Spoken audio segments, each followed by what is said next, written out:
Muy buenas tardes para todos aquí presentes y también buenas tardes a quienes se están conectando a través del Facebook de La Purificación. En esta tarde le damos la bienvenida al Padre Cirilo Rico, nuestro decano de aquí de Fresnillo, y los dejamos con él con una conferencia que nos va a compartir muy bonita que se llama María y mi conversión. Le cedemos el micrófono, Padre, y bienvenido.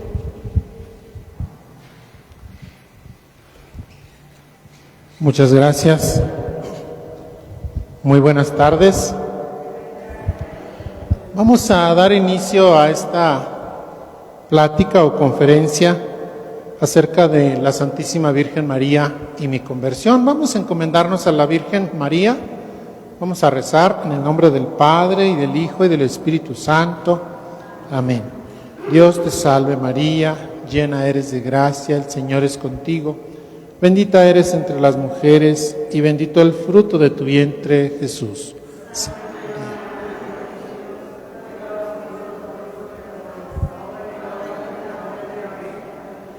Gloria al Padre y al Hijo y al Espíritu Santo.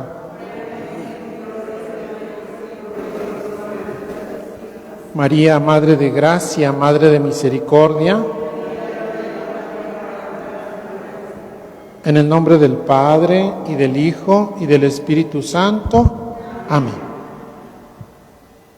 Vamos a iniciar nuestra reflexión tratando el asunto, el tema de cómo María es Madre de Dios.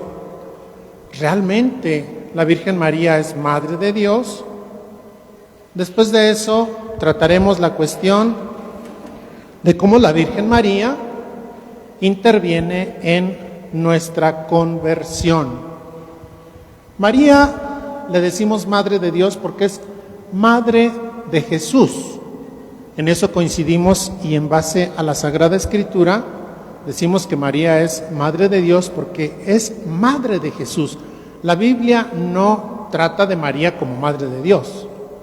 Ese modo de llamarla es más bien ya de la tradición, de la piedad popular y particularmente de la oración que, tomada también de las palabras del ángel Gabriel a la Virgen María cuando le anuncia que va a ser madre de Jesús, del Hijo de Dios, tomamos las palabras del ángel y de ahí es de donde tenemos la oración que conocemos como la Dios te salve María o la Ave María. La oración comienza en español diciendo Dios te salve María, así es nuestra traducción. En latín, en una de las traducciones o la traducción al latín, ahí es Ave María gracia plena. Dios te salve María, llena eres de gracia, sería la traducción de Ave María gracia plena, que quizá es conocido por el canto del Ave María. Al decir nosotros Ave María, es el saludo. Dios te salve María, que lo decimos en español, es el saludo del ángel Gabriel.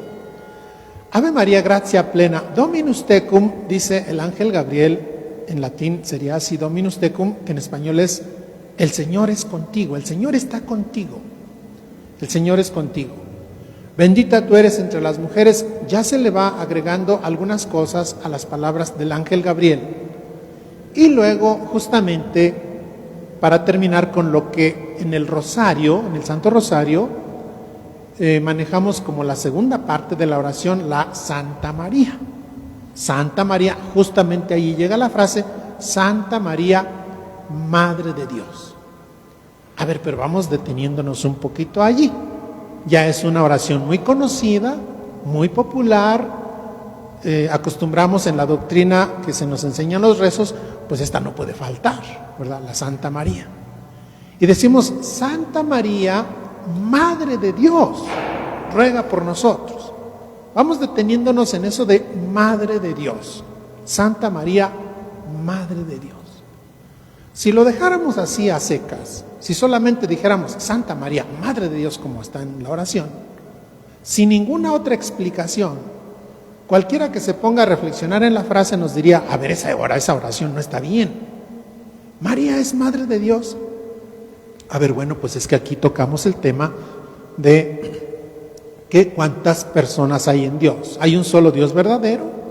Nosotros decimos, nuestra religión es monoteísta, creemos en un solo Dios, así lo decimos en el credo, pero también nuestra fe, las bases doctrinales de nuestra fe, nos dicen que en ese un solo Dios hay tres personas realmente distintas, que son el Padre, el Hijo y el Espíritu Santo. Padre, Hijo y Espíritu Santo son un solo Dios. Los tres no son tres dioses, pareciera. Por eso aquí entramos en el misterio de la Santísima Trinidad, que también es un dogma de la Iglesia. Al decir que hay un solo Dios en tres personas realmente distintas, o que en Dios hay tres personas realmente distintas, eso es lo que llamamos el misterio de la Santísima Trinidad. Y María es madre precisamente de la segunda persona de la Santísima Trinidad en cuanto ser humano. María da a luz a Jesús por obra y gracia del Espíritu Santo. Jesús nace de María, sin colaboración de varón. Dios nuestro Señor, se dice, Espíritu Santo fecundó el vientre de María y nace Jesús. Entonces, Jesús viene al mundo a través de una mujer como lo es la Virgen María. Y también en ese punto, al decir nosotros que Jesús nace de María, tenemos o debemos tener muy preciso y muy claro que Jesús es el Hijo de Dios y, atención en esto, Jesús es Dios. Esto necesitamos grabárnoslo muy bien en nuestra mente y en nuestro corazón. Jesús es Dios. Por eso la mayoría de las oraciones que hacemos, que comenzamos en el nombre del Padre y del Hijo y del Espíritu Santo, estamos encomendándonos a las tres divinas personas. El Padre es Dios, Jesús es Dios, el Espíritu Santo es Dios. Los tres son un solo Dios. Pero ¿cómo? Esa lógica no está bien. ¿Cómo que son tres pero es uno? Efectivamente, sí. Son tres personas, pero es un solo Dios. No son tres dioses, sino caeríamos en el politeísmo. Es un solo Dios verdadero, pero en ese un solo Dios verdadero hay tres personas distintas. Hay quienes dicen son tres formas de manifestarse de Dios. O como un triángulo de tres ángulos, tres aspectos de la misma realidad. Pues está medio difícil meter eso en la mente, en la cabeza, y hacerlo nuestro con la lógica de nosotros. No se puede. No se puede. ¿Cómo que son tres pero es uno? ¿O son tres o es uno? Pues es que aquí nos topamos con el misterio. Nos topamos con el misterio de Dios.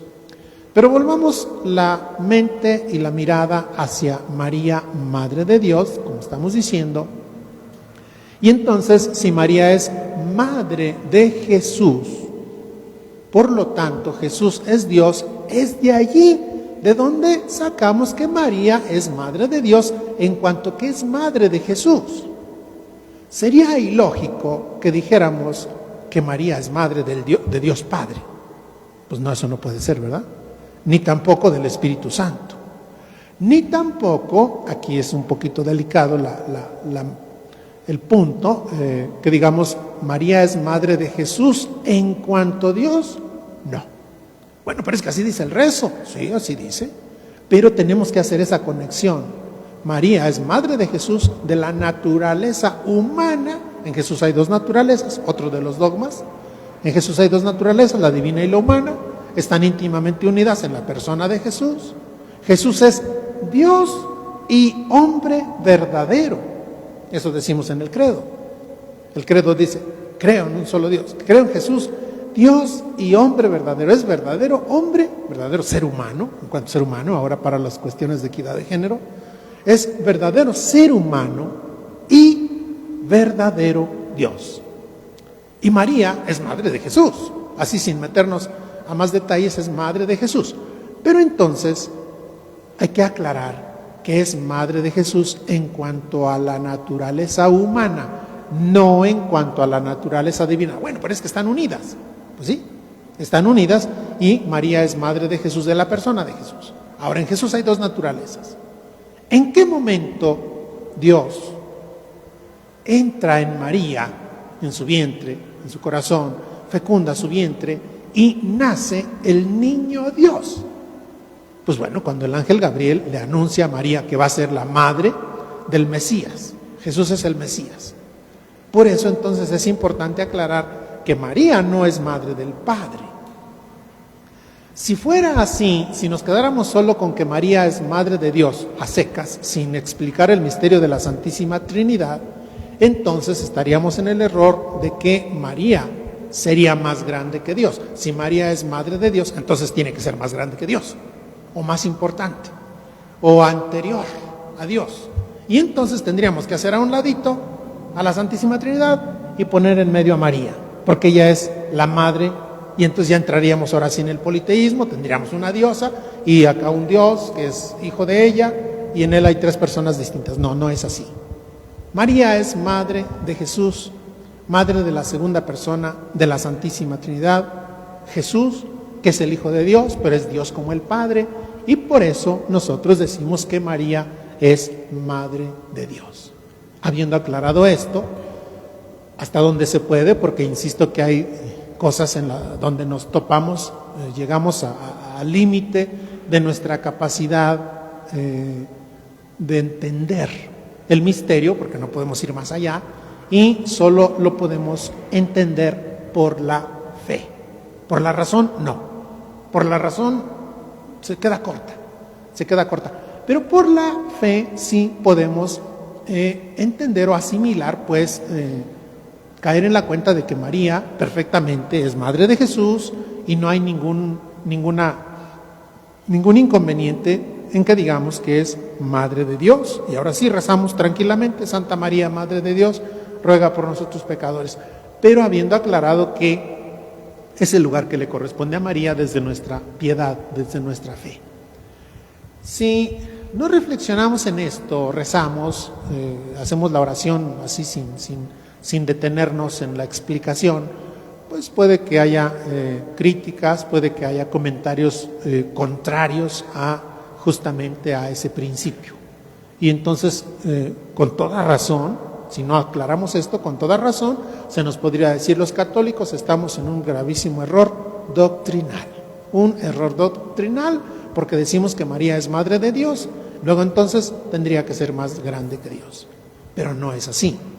Aclaremos eso y no hay cosa contraria para que nosotros, como María es, le dice la doctrina católica, le llama a María redentora, es corredentora, es redentora con Jesús. Decimos que Jesús es redentor, el Padre es creador, Jesús es redentor y el Espíritu Santo es santificador. Entonces María es corredentora o es redentora junto con Jesús, ¿sí? Cuando la Virgen María asiste junto con Jesús y los apóstoles y la Virgen María asisten a aquella boda, las bodas que llamamos las bodas de Caná, María empuja a Jesús, si lo vemos de esa manera, empuja un poquito a Jesús a realizar su primer milagro. Intercede por aquellos novios, por aquella familia que se les había acabado el vino, y hace que Jesús actúe en su primer milagro, al menos lo que nos refieren los evangelios, y realiza la conversión del agua en vino. Tuvo mucho que ver María. Jesús, de hecho, como que se resistía cuando le contesta: mujer, pero ¿qué podemos hacer tú y yo? Le dice así, mujer, según la traducción de la Biblia: mujer, ¿qué podemos hacer tú y yo? Todavía no ha llegado mi hora. Y luego ella dice a los sirvientes: hagan lo que él les diga. Y entonces Jesús manda que llenen aquellos recipientes de agua, las tinajas que dice, y lo hacen y convierte el agua en vino. María intervino. Pasamos de este punto ahora a la cuestión de María y nuestra conversión, o el papel de la Virgen María en la historia de la salvación. Ya dijimos pues que es Madre de Dios, ¿En qué sentido? Y con las debidas aclaraciones. Vamos ahora a ver que así como intervino en las bodas de Caná y en muchos otros momentos, y está al pie de la cruz cuando Jesús está siendo crucificado y muere, ella lo ve morir, pero también experimenta la resurrección de Jesús. También es testigo de que Jesús no quedó en la tumba, sino que resucitó y se aparece y les da pruebas de que está vivo. En ese proceso, después de que María acepta el anuncio del ángel Gabriel y le dice fiat, en latín, fiat, que quiere decir hágase. Después de que María pronuncia el fiat, el hágase en mí según tu palabra, en latín fiat mihi secundum verbum tum, quiere decir hágase en mí según tu palabra, según tu verbo. De ahí para adelante ella se convierte en corredentora, en colaboradora de la salvación del género humano, y vive lo que vive una madre, pues con un hijo que se le pierde, que luego después dice el Evangelio, creían que se había vuelto loco cuando Jesús comienza a predicar, cuando bautiza, cuando hace milagros, cuando anuncia, predica, cuando es perseguido y cuando en la pasión lo juzgan, lo condenan al madero de la cruz. Ahí está María.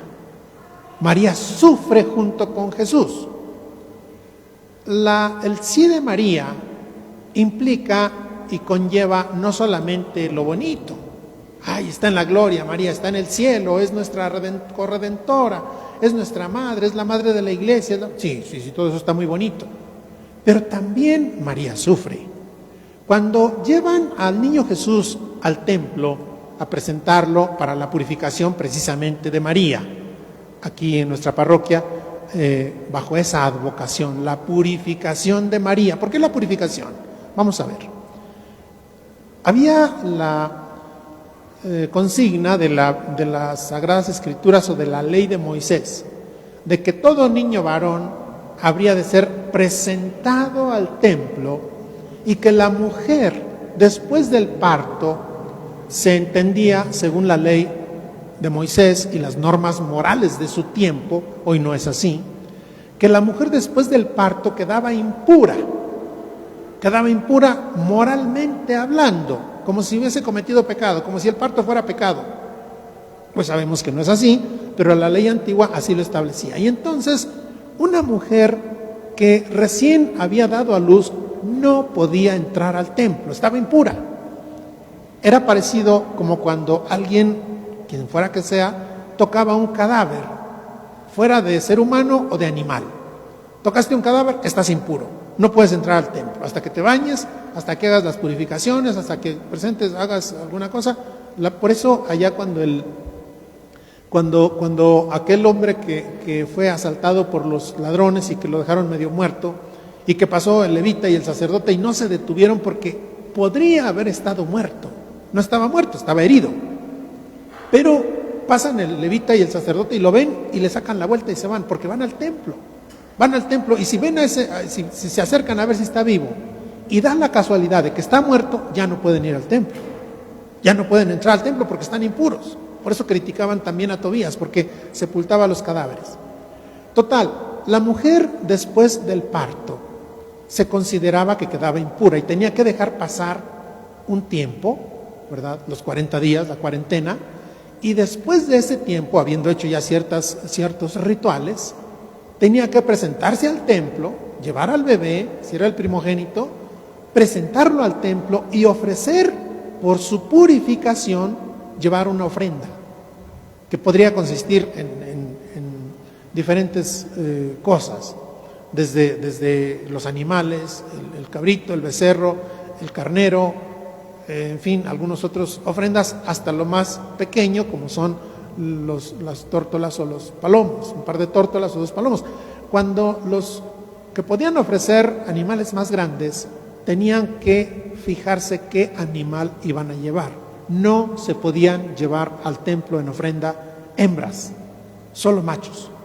El cabrito, el carnero o el becerrito, nada más. Hembras no.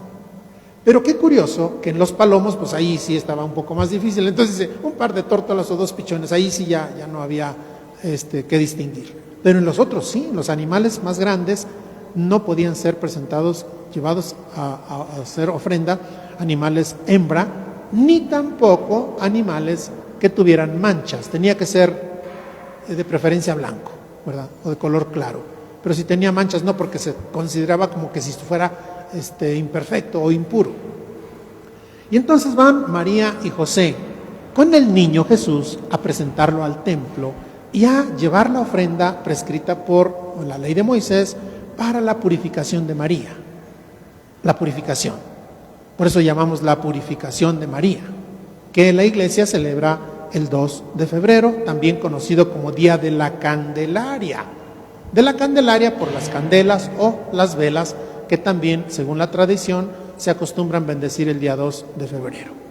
La Virgen María va con José y llevan la ofrenda y ya de ahí para adelante, ahora sí ya está purificada, ahora sí ya puede ir al templo, ya para entonces ya puede entrar en el templo, ya pasó la cuarentena, ya llevó la ofrenda por su purificación y ya se le quitó esa, entre comillas, mancha, esa mancha que se entendía como que si hubiese sido el parto.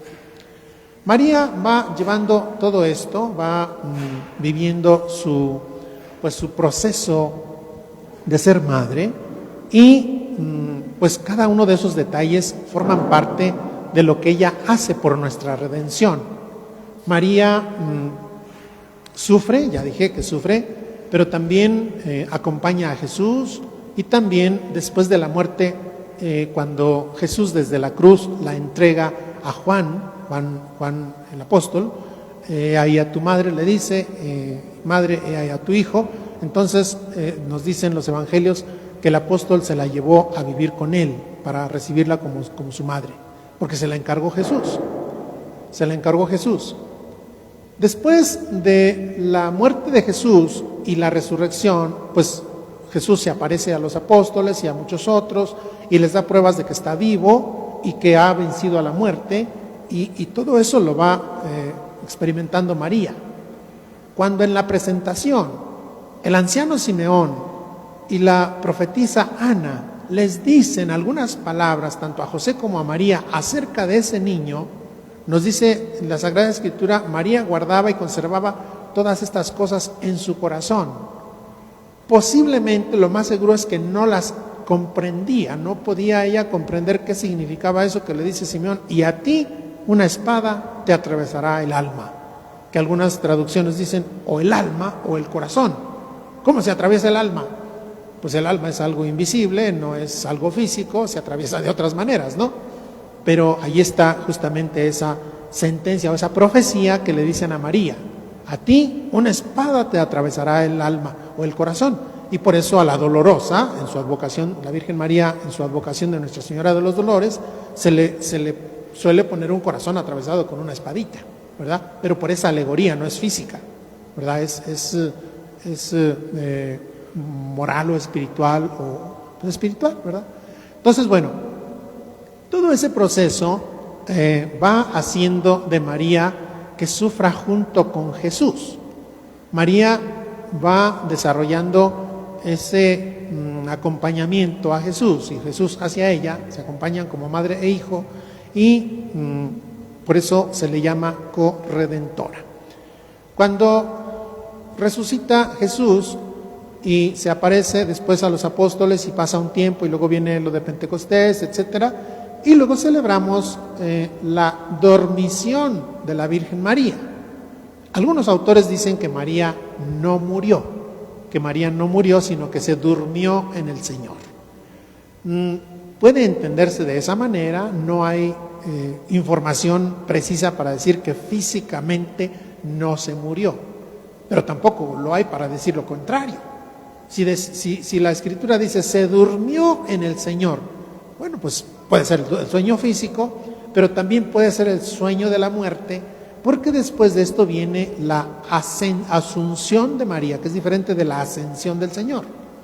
Viene la asunción de María, después de la dormición, María es llevada al cielo. Precisamente la diferencia entre asunción de María y la ascensión del Señor es que los dos suben al cielo, pero Jesús sube por su propio poder y María, por el poder de Dios, es llevada al cielo. Es la asunción de María.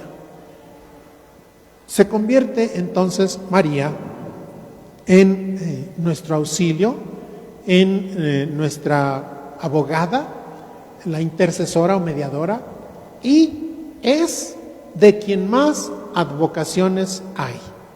La Virgen María es la que más nombres diferentes tiene.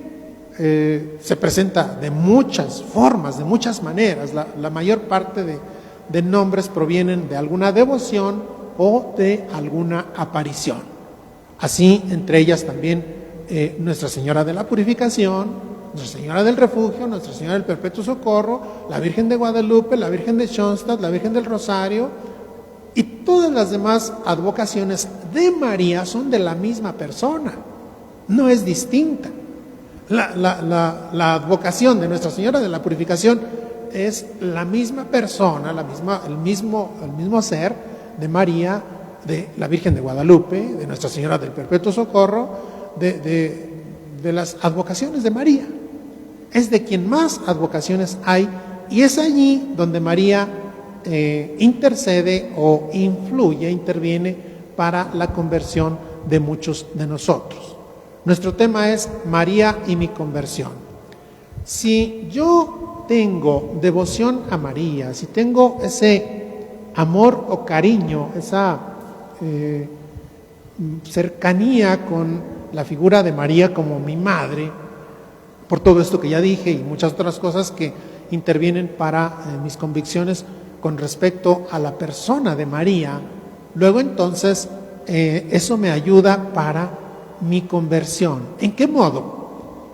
Si yo sé que María es madre de Jesús y Jesús es el Hijo de Dios y yo quiero alcanzar la salvación, tengo que convertirme, tengo que, como dijo María a los sirvientes en las bodas de Caná, hagan lo que mi hijo les diga. Así nos lo dice a nosotros. Obviamente, pues de diferentes modos o formas, cada uno lo habrá escuchado. Cuando de pequeños nos ponen a rezar a la Virgen o a aprendernos la asignación, el por la señal de la Santa Cruz, a rezarle a la Virgen María, a rezarle al Ángel de la Guarda, vamos en ese proceso, vamos teniendo el crecimiento de nuestra fe en María como nuestra madre y como la madre de Jesús o la madre de Dios, y ella nos acompaña. Por eso cuando dice a los sirvientes en las bodas de Caná, hagan lo que mi hijo les diga, y si tomamos esa frase para cada uno de nosotros, entonces ella nos lleva con Jesús, nos lleva a Jesús. María no es alguien hacia quien vayamos y ya nos quedemos ahí con ella. Ella nos encamina con Jesús. Y la devoción o la oración a María va también dirigida a Jesús. Nuestra oración, las distintas oraciones, el rezo del rosario, cuando rezamos el rosario, fíjense, el origen del rosario es maravilloso. Son elogios o alabanzas a María, especialmente la letanía. Pero el rosario tiene padres nuestros. Rezamos un Padre Nuestro en cada misterio. El Padre Nuestro pues es hacia Dios Padre, ¿verdad? Hacia Dios Padre. Y también las cuentas de los misterios rezamos la Dios te salve María, o bien la Ave María, más precisamente llamada Ave María, y la Santa María, y cada una de estas oraciones pues tienen en cuenta a Jesús, porque en cada misterio, lo que llamamos los misterios, se enuncia o se anuncia o se dice un misterio de la vida de Jesús. Entonces eso contribuye para nuestra conversión. El rezo del rosario nos ayuda a conocer los misterios de la vida de Jesús y reflexionarlos a la luz de la fe por medio de la oración. Eso es un avance muy grande para nuestra conversión.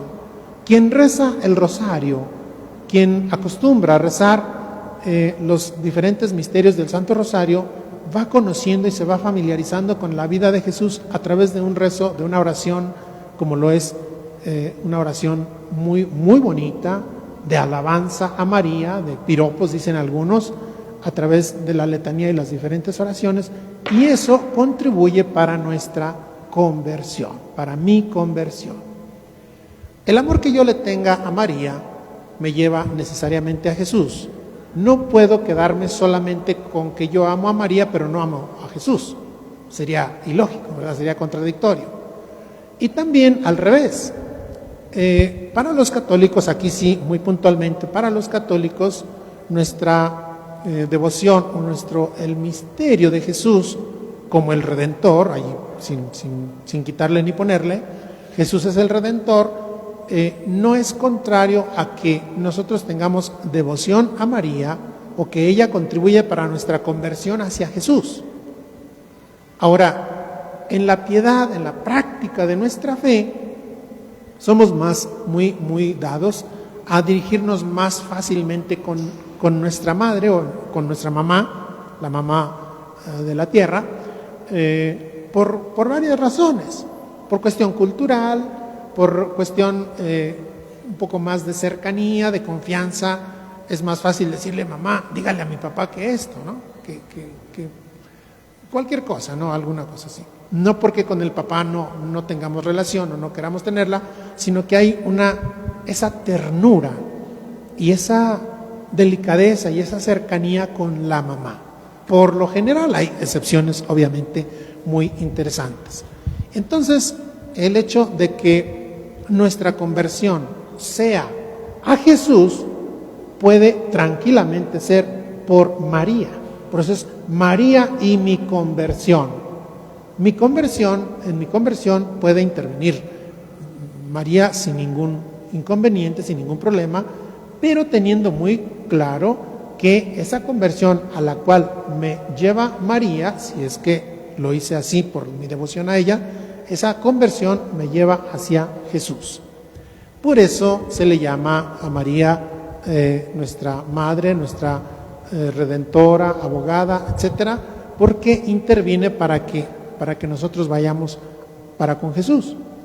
Y no podríamos excluir, como católicos que somos, no podríamos excluir que si amamos a María, o al revés, si amamos a Jesús, no amemos a María. Para los católicos es un paso muy lógico, es un paso normal, así de nosotros, que no le encontramos ningún inconveniente en que creemos en Jesús y amamos a María o creemos en María, Madre de Jesús, y eso nos lleva a la conversión. Para algunos grupos no católicos sí es un problema grande y dicen es que María solo es, algunos dicen así, María solo es Madre de Jesús y hasta ahí. Y no hay más que un solo mediador entre Dios y los hombres, que es Jesús. Está bien, eso dice la Biblia, especialmente la carta a los Hebreos. Hay un solo mediador entre Dios y los hombres y ese es Jesús. Entonces María no entra en la teología protestante, porque la teología protestante dice solo Jesús, nada más. Ni siquiera los santos, tampoco María, tampoco la oración de los demás, de los seres humanos, sean vivos o difuntos, o los santos, pues, no, los hermanos separados no tienen esa práctica o esa convicción. Nosotros, católicos, decimos que los que ya han pasado por este mundo y están en el cielo o han sido declarados santos, han sido canonizados, pueden interceder por nosotros, incluida la Virgen, pueden interceder por nosotros para que nosotros alcancemos la salvación. Entonces, en este sentido, sería no solo María quien pueda ayudar a nuestra conversión, sino aparte también todos los santos. Hoy celebramos a San Juan Bosco, un gran apóstol, el apóstol de la juventud, y cómo él interviene para que los jóvenes se acerquen a Dios. ¿No es un intercesor? Pues un mediador o alguien que los acerca con Jesús. Claro que sí. Pero no es que a nadie se le ocurra, de nosotros ningún católico va a decir que San Juan Bosco es Dios. Pues es ilógico eso, ¿verdad? San Juan Bosco es Dios. No, San Juan Bosco no es Dios, ni tampoco San Judas Tadeo, ni tampoco los apóstoles, ni San Pedro, ni San Pablo, ni ninguno de ellos, ni ningún santo, más que Jesús. Como ya dijimos y aclaramos que tampoco María es Dios o diosa. No, pues no. Absolutamente no, María no es Dios, aun y con que la llamemos María, Madre de Dios, pero ya aclaramos por qué. Entonces, alcanzamos las gracias de Jesucristo o del Espíritu Santo. Por eso en el rosario es maravilloso cuando terminamos los 5 misterios y decimos: Dios te salve María Santísima, hija de Dios Padre, y después Madre de Dios Hijo, y después esposa de Dios Espíritu Santo. Estas 3 formas de llamarle a María, la Virgen antes, en y después del parto, hija de Dios Padre, Madre de Dios Hijo y esposa de Dios Espíritu Santo. Esta es una oración nuestra, es la oración de los católicos, y es lo que nos define o nos precisa como cuál es la relación de María con la Santísima Trinidad. Es hija de Dios Padre, Madre de Dios Hijo y esposa, por llamarle de alguna manera, por la fecundación, esposa de Dios Espíritu Santo. Entonces está tan íntimamente unida al misterio de la Santísima Trinidad, no solamente con Jesús, obviamente pues si es su hijo en cuanto a la carne, sí, pero tan unida al Padre como hija de Dios Padre, y tan unida a Dios Espíritu Santo, que lo decimos así en el rosario, esposa de Dios Espíritu Santo. ¿Podrá alguien que tiene esa cercanía o esa unión, o no podrá ayudarnos a nuestra conversión? Claro que sí. ¿Por qué entonces algunos grupos no católicos no lo ven así? ¿Por qué incluso este misterio lo rechazan totalmente, ya sea el misterio de la Santísima Trinidad, especialmente de los que no son, los que no creen en Jesús como el Hijo de Dios, o bien rechazan también la devoción a María? Pues hay mucho de fondo en eso. Hay quienes quieren solo apegarse a lo que dice la Sagrada Escritura, y la Sagrada Escritura no dice esto que acabo de decir del rosario. O sea, que diga en ese modo, así, en ese orden y bien acomodadito: María Santísima, hija de Dios Padre, Madre de Dios Hijo, Dios, esposa del Espíritu Santo. No, eso se deduce de ciertos pasajes de la Escritura, incluso desde el Antiguo Testamento. Aquí que una virgen concebirá y dará a luz un hijo, dice el profeta Isaías, capítulo 7, versículo 14. Isaías 7, 14. He aquí que la virgen concebirá y dará a luz un hijo. Isaías, el profeta. Entonces, bueno, esto viene y atraviesa el Antiguo Testamento y llega hasta el Nuevo Testamento, y así para con nosotros María tiene esos calificativos: hija de Dios Padre, Madre de Dios Hijo, esposa de Dios Espíritu Santo.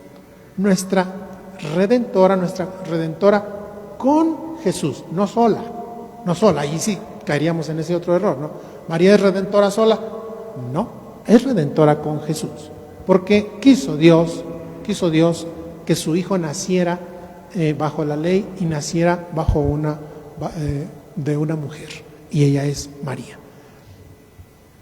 También para nuestra devoción o nuestra tranquilidad, pues las demás devociones o advocaciones de María pueden servir muchísimo. Por ejemplo, decimos ella es refugio de pecadores, es auxilio de los cristianos, y llama la atención, posiblemente muchos de ustedes ya sabían esto, el Papa Francisco acaba hace relativamente ya un tiempo, de agregar algunas advocaciones a la letanía. Entre ellas, esta de consuelo de los migrantes. Eso está ya en la nueva letanía, o la letanía actualizada del Santo Rosario. Es muy importante que cuando recemos el Rosario busquemos una versión actualizada de la letanía. Y para saber si es una versión actualizada, veamos si dice consuelo de los migrantes. Y también, junto con esta, se le agregó esta otra de Madre de la Misericordia. Al menos de esas dos. Anterior a estas dos, habían ya habido 2 advocaciones más atrás que se le habían agregado. No recuerdo si fue con Juan Pablo II, pero estas últimas 2 con el Papa Francisco. Entonces, fíjense pues cómo el papel que juega y desempeña la Virgen María en nuestra conversión, en nuestra vida cristiana, en nuestra fe de cada uno de nosotros, es muy importante. Ojalá que en este tiempo de preparación para la celebración de Nuestra Señora de la Purificación, habiendo reflexionado en estos temas, en estos puntos acerca de María, eso nos lleve a nuestra propia conversión. La Virgen María, en el tiempo de Cuaresma, la imagen de María es muy importante porque nos ayuda a confiar en la misericordia divina, nos ayuda a confiar en que nuestra penitencia cuaresmal, a propósito de que ya dentro de un mes iniciamos la Cuaresma, esa penitencia cuaresmal es algo que nos puede favorecer para nuestra conversión. La Cuaresma es para la conversión y el arrepentimiento, y hay que aprovechar ese tiempo santo que la Iglesia nos ofrece o nos propone, de que en Cuaresma tratemos de convertirnos. Por eso el miércoles de ceniza nos dicen: arrepiéntete y cree en el Evangelio.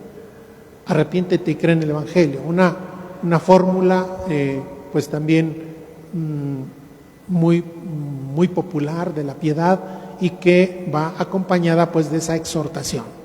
Si tenemos el amor a María y la devoción, la piedad a la Santísima Virgen María, entonces no hay ningún problema en que ella interviene para que nuestra conversión a Jesús sea mejor, sea más completa, sea pues con ese alcance, que esa conversión nos lleve o nos lleva hacia la vida de fe en Jesús. Pues hay muchas otras cosas que podríamos decir de la Virgen María. Quiero de una manera muy sencilla hacer una breve alusión a la imagen de Nuestra Señora de Guadalupe, como quien nos acompaña y nos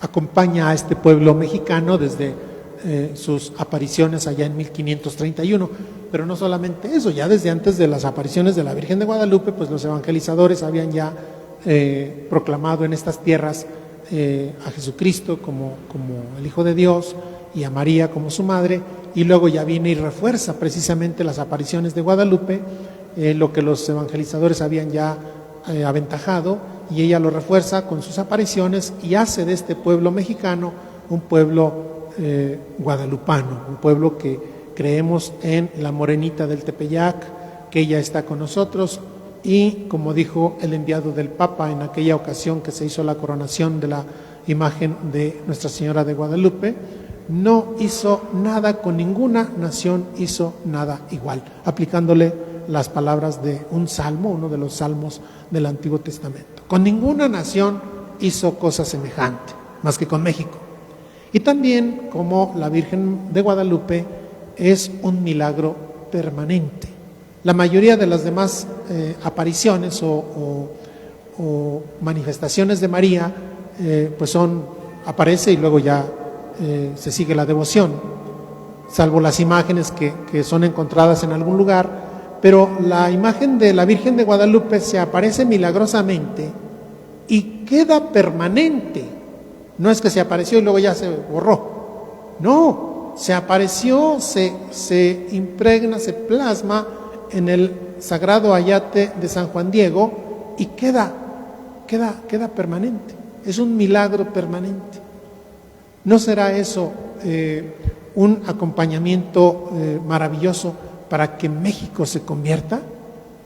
María y mi conversión, ¿no será eso una razón suficiente como para que todos los mexicanos volteemos hacia la Madre de Jesús, la Madre de Dios, como ya lo explicamos, y atendamos también al llamado que ella nos hace a la conversión? Ojalá que lo reflexionemos, ojalá que esto ayude a nuestra espiritualidad, a nuestra devoción a la Santísima Virgen María, y que esto nos lleve a una muy buena conversión. Bueno, pues agradezco a todos ustedes la atención. Les invito a que nos encomendemos a la Virgen Santísima siempre, que lo hagamos cada que haya oportunidad, a tiempo y destiempo, dice San Pablo, Vamos ahora a rezarle, vamos a encomendarnos a ella y vamos a terminar esta conferencia. Muchísimas gracias a todos. Decimos: oh Señora mía, oh Madre mía, yo me ofrezco enteramente a vos y en prueba de fiel afecto os consagro en esta tarde y para siempre mis ojos, mis oídos, mi lengua, mi corazón, en una palabra todo mi ser, ya que soy todo vuestro, oh Madre de bondad. Guardadme y defendedme como cosa y posesión vuestra. Amén. Dulce Madre, no te alejes, tu vista de mí no apartes. Ven conmigo a todas partes y solos nunca nos dejes. Ya que nos proteges tanto como verdadera Madre, cúbrenos con tu manto y haz que nos bendiga el Padre, el Hijo y el Espíritu Santo. Amén. Muchísimas gracias a todos. Le damos un fuerte aplauso al Padre Cirilo. Padre, pues muchas gracias. De antemano, muchas gracias por esta conferencia que nos acaba de compartir y sobre todo, pues la experiencia y el amor que tiene usted por la Madre, nuestra Madre, Madre de todos nosotros. Y de parte de todo el equipo de la Purificación, le regalamos justamente una advocación de María, una de tantas. Dios lo bendiga y que le siga fortaleciendo en toda su misión. Muchas gracias.